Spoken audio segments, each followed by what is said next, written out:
လွန်ခဲ့တဲ့နှစ်ပေါင်းတန်း450ဒိုင်နိုဆောတွေတောင်ကမ္ဘာပေါ်မှာမရှိခဲ့တဲ့အချိန်တည်းကကမ္ဘာမြေကြီးပေါ်မှာရှင်သန်နေနိုင်ခဲ့တဲ့အကောင်ကဲအားလုံးမင်္ဂလာပါခင်ဗျာကျွန်တော်ကတော့ထုံးစံအတိုင်း iPhone ဖြစ်ပါတယ်ခင်ဗျာဒီနေ့မှာကတော့ကျွန်တော်နဲ့အတူသွေးအပြာရောင်ရှိတဲ့မြင်းခွာကနန်းဆိုတဲ့ရှေးအောင်တသက်ဝါတစ်မျိုးအကြောင်းကိုအတူလေ့လာလိုက်ကြရအောင်ဒီမြင်းခွာကနန်းရဲ့ common name ကတော့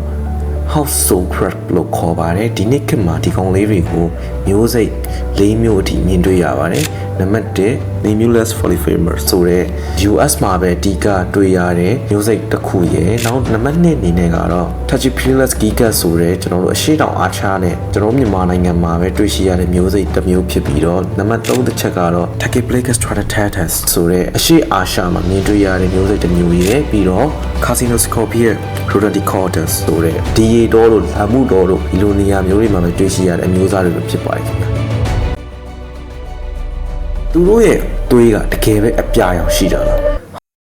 းဟုတ်ပါတယ်ကျွန်တော်တို့ဒီပုံမှန်သွေးနွေးတတော်ဝါတွေနဲ့လူသားတွေခန္ဓာကိုယ်မှာပါဝင်တဲ့သွေးတွေကအာယုန်နဲ့ပါဝင်တဲ့ဟီမိုဂလိုဘင်ပါရှိနေတဲ့အတွက်ကြောင့်သွေးတွေကိုအနီရောင်ဖြစ်စေပြီးတော့ဒီမြင်းခွာကနန်းတွေမှာကတော့ကြေးနေတဲ့ပါဝင်တဲ့ဟီမိုဆိုင်ယာနဲ့ဆိုတဲ့ protein တစ်မျိုးပါရှိပြီးတော့ဒီကောင်အောက်ဆီဂျင်နဲ့ထိတွေ့တဲ့အခါမှာတော့အပြာရောင်အဖြစ်တို့ပြောင်းလဲသွားတာဖြစ်ပါတယ်ခင်ဗျာပြီးတော့ဒီကနန်းလေးတွေကရှုံးနေထူထပ်တဲ့နေရာမှာအောက်ဆီဂျင်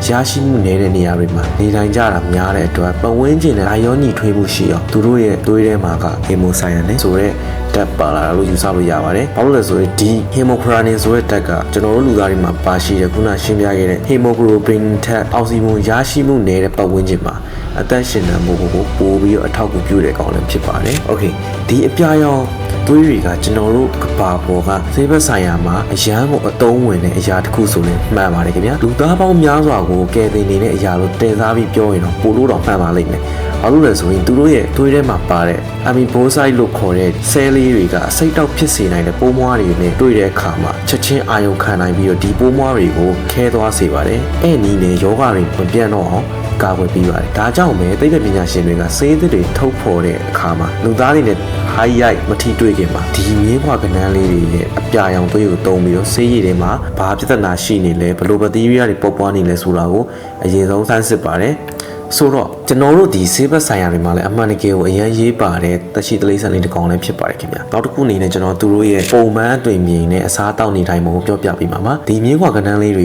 ကခန္ဓာကိုယ်ကဆိုရင်နာမည်နဲ့လိုက်အောင်လို့မြင်းခွာပုံစံနဲ့တော်တော်လေးတူတာကိုမြင်တွေ့ရပါတယ်အမှတ်တမဲ့ကြည့်ရင်ကျွန်တော်ဒိုင်းကတစ်ခုနဲ့တောင်မှတူနေတာကိုမြင်တွေ့ရလိမ့်ရှိပါတယ်များသောအားဖြင့်ကတော့မီးကိုရောင်နဲ့အညိုနှက်ရောင်တို့လည်းမြင်တွေ့ရပါတယ်အလေးချောက်လိုမျိုးအမီးရှည်တစ်ခုပါတာကိုလည်းကျွန်တော်တို့အနေနဲ့မြင်တွေ့ရမှာဖြစ်ပါတယ်ဒါပေမဲ့အစိတ်မရှိပါဘူးခင်ဗျာအဲ့အမီးကသူတို့မတော်တဆမှောက်ခုံဖြစ်သွားတဲ့အခါမှာဒီအမီးကိုအားပြုပြီးအတက်ပြန်ဖြစ်အောင်ခန္ဓာကိုယ်ကိုပြန်ပြီးတော့အတက်ပြန်ဖြစ်အောင်ပြုလုပ်တဲ့နေရာမှာဒီအမီးကအသုံးဝင်ပါတယ်သူတို့ရဲ့မျက်လုံးကတော့ဆယ်လုံးတိတိပါရှိပြီးတော့အလင်းရောင်နဲ့လှုပ်ရှားမှုတွေကိုအာရုံသိချခံနိုင်ပါတယ်ခြေထောက်နဲ့လက်ကကြတော့တစ်ဖက်ကို9ချောင်းပါရှိတဲ့အတွက်နှစ်ဖက်ဆိုရင်တော့ခြေလက်10ချောင်းပါရှိရမှာဖြစ်ပါတယ်အစားစားတဲ့အခါမှာတော့ပါဇက်ထဲကိုအစားအစာကိုသိချကင်သွယ်ပြီးယူစားတဲ့အကောင်လေးတွေဖြစ်ပါတယ်ခင်ဗျာအစားတောက်နေနေကတော့ C1 လို့ခေါ်တဲ့ပင်လယ်တီကောင်လေးတွေရဲ့ခရုငယ်လေးတွေနဲ့ခြားအခုံမအကောင်လေးတွေရဲ့ဒီနေတသက်ဝါအကောင်ငယ်လေးတွေစားသုံးကြပါတယ်အမြင်ထူးဆန်းပေမဲ့တကယ်ကိုချစ်စရာအကောင်တဲ့အကောင်လေးတွေဆိုတော့မမှားပါဘူးခင်ဗျာโอเคဆိုတော့ကျွန်တော်လူသားတွေအနေနဲ့ကဒီလိုမျို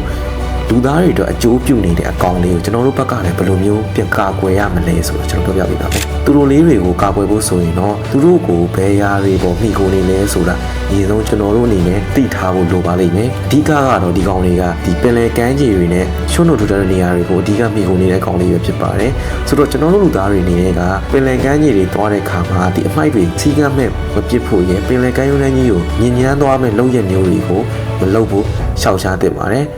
အပေါ်ကပြောခဲ့သလိုပဲဒီတက်ရှိတသက်ဝါလေးတွေကလူတွေအသက်ပေါင်းများစွာကိုကယ်တင်နေတဲ့တိရစ္ဆာန်လေးပဲဖြစ်ပါတယ်ဒီလိုစိတ်ပညာအတွက်အဖိုးတန်လို့တဲ့အတွက်ကြောင့်ဒီမြင်းခွာကနန်းတွေကိုဖမ်းဆီးပြီးတော့သွေးဖောက်ယူမှုတွေကိုအဓိကလှုပ်ဆောင်ကြပါတယ်သွေးဖောက်ပြီးရင်ပြန်လှုပ်ပေးတဲ့ဆိုပေမဲ့လည်းဒီလုပ်ငန်းစဉ်ကသူတို့ကိုစိတ်ဖိစီးမှုဖြစ်စေတဲ့အတွက်တချို့ကတော့အသက်မရှင်တော့ဘဲနဲ့သိဆုံးသွားလိမ့်ရှိပါတယ်ဒါကြောင့်သိပ္ပံပညာရှင်တွေနဲ့တဘာဝချင်းမြတ်လူတွေကစိတ်ပညာအကျိုးရှိမှုနဲ့ဒီမျိုးစိတ်လေးတွေ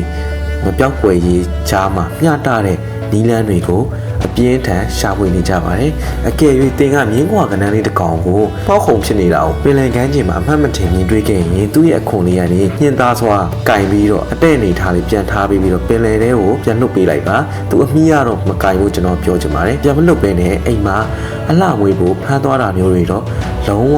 မလုပ်သင့်ပါဘူးခင်ဗျာဘာလို့လဲဆိုရင်တဘာဝတွေကတလိษံလေးတွေကသူတို့နေထိုင်ရာနေရာဒေသမှာအခန်းကဏ္ဍတစ်ခုကနေအရန်ကိုအရေးပါအရာရောက်ပါတယ်ကဲဆိုတော့ဒါကမြင်းကွာကနန်းလေးတွေအကြောင်းကိုကျွန်တော်ဗဟုသုတမျှဝေပေးတာပဲဖြစ်ပါတယ်ခင်ဗျာ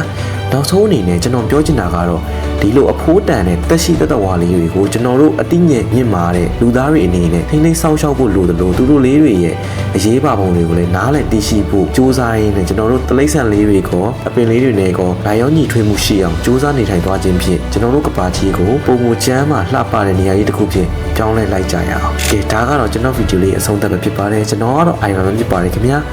နောက်ဗီဒီယိုမှာပြန်လည်ဆုံတွေ့လိုက်ကြပါမယ်ကဲဘိုင်ဘိုင်